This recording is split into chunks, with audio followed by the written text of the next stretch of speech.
My name is Sophia. I'm 19 years old, a university student with glasses, blonde hair, and blue eyes. Life has never been easy for me. I've always felt like an outsider, burdened by relentless bullying and rejection. No one at school likes me, and sometimes I struggle to like myself. The loneliness I carry runs deep, leaving invisible wounds that make each day harder than the last. I have no friends, no confidants, only my textbooks and a quiet room. Things changed when my mother remarried. Her new husband, Mark, was clearly wealthy. Our home filled with lavish furniture, endless shopping trips, and luxurious vacations. I never really understood what kind of business he ran, but the signs of affluence were undeniable. The first time Mark came to our house, I was there with my mom to greet him. When his gaze landed on me, I felt an unexpected mix of discomfort and intrigue. "Sophia," he said, "I've never seen you like this before." There was something in the way he looked at me, a sharp contrast to the invisibility I had come to expect from others. After all the bullying, his attention felt oddly validating, even if unsettling. As time passed, his gaze became more intense, more penetrating. It both disturbed and comforted me. His attention felt like a balm to my loneliness, though I couldn't shake the sense that it was leading me somewhere dark.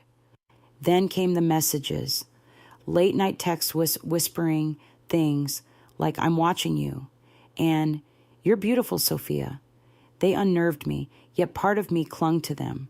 In a world where I felt unwanted, even the wrong kind of attention began to feel like something I needed.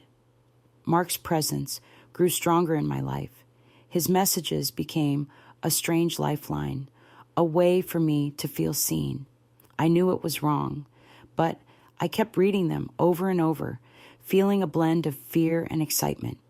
I began to wonder, was this the affection I craved, or was it simply the only version I was offered?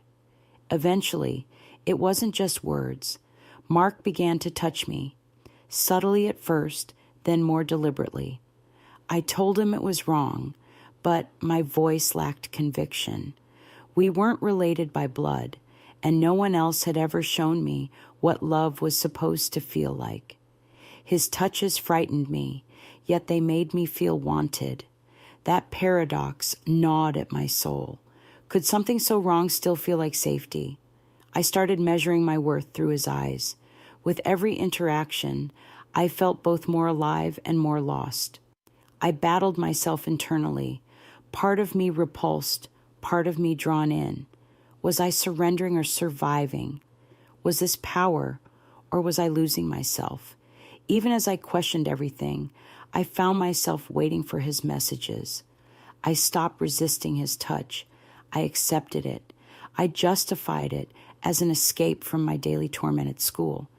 At least here, at home, someone wanted me. But what kind of acceptance was this? Then, one day, I asked him, "Why me?" His answer was simple, "Because I want you." Those words hit me like a wave, both intoxicating and horrifying. To be wanted felt new. It felt wrong. Yet, it tethered me to him. The more time I spent with Mark, the deeper I sank. I started seeing him not just as a manipulator, but as a refuge.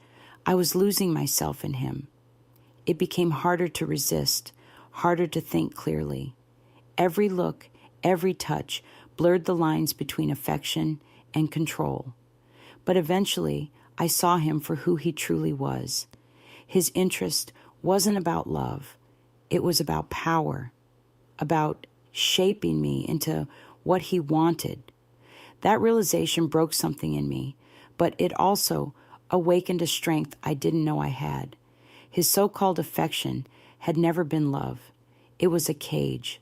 Leaving that emotional prison was terrifying, but necessary.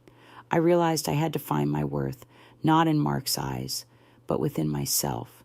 It was the beginning of my freedom. Even now, the memories linger, his kisses, his gaze, his manipulation. But I've started to rebuild, piece by piece. I've begun reclaiming my identity, no longer defined by Mark's twisted attention. This journey hasn't been easy, but in choosing myself, I found a strength more powerful than his desire, and that was my greatest victory. My name is Sophia.